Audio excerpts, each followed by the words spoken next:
give you a little bit of an overview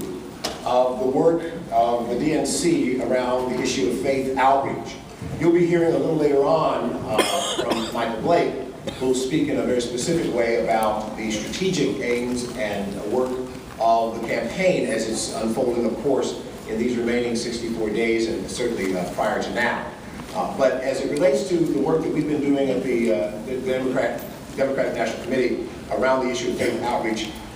the focus of our work has been to engage with what we like to call GrassTops as opposed to grassroots, but really meaning that we know that by way of capacity, our efforts and time are best used by engaging with leaders within the faith community, leaders across the spectrum of the faith community,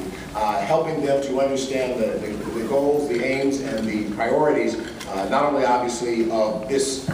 presidential election cycle, but indeed of the Democratic Party overall.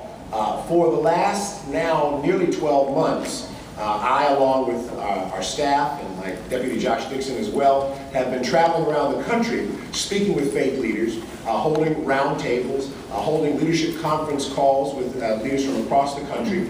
trying to make sure that we are aware of the issues and concerns that exist in the various given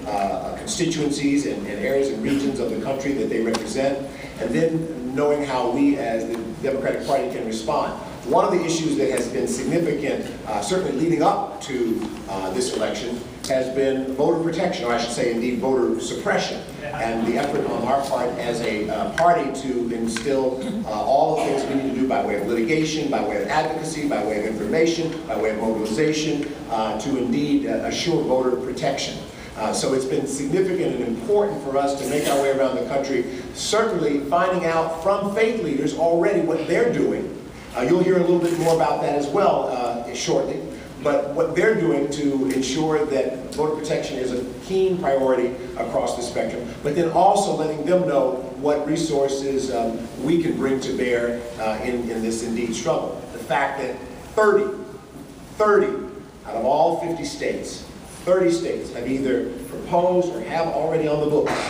suppressive legislation to indeed inhibit, suppress, and intimidate the very constituencies that came out in historic proportions in 2008. And what better place than faith communities, the faith community, to speak about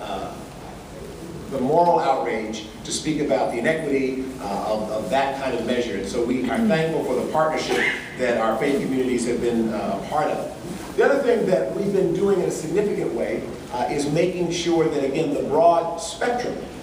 of the faith community is represented in the work that we are doing. And we have been pleased to be able to meet with and engage with members of, again, the broad spectrum of faith traditions in our country, to make sure that we are hearing the concerns that might be particular or unique to some of them, and to make sure that we're responsive. That also means that in different parts of the country,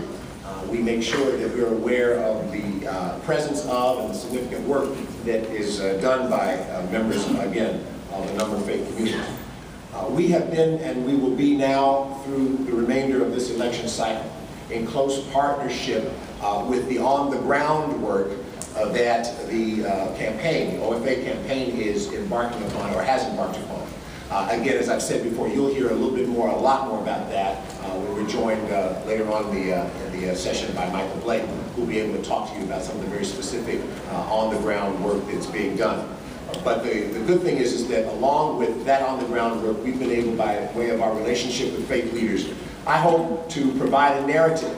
that the Democratic Party is an open party, that it's an inclusive party, that it's a party that is respectful of and celebrates the vast and robust diversity of faith traditions within our nation. So we're thankful again for that privilege of sharing with you some of the work that we're doing. We're also looking forward to you hearing in a very specific way as well the work that's going on the campaign trail. I know that, as I said earlier, we're now in the midst of having a little bit of time accommodation for some of those who want to be with us. I know that our party chair will be with us shortly, and we'll look forward to having her come and bring remarks in her own way. But as we're waiting for her to arrive, I want to go ahead and allow for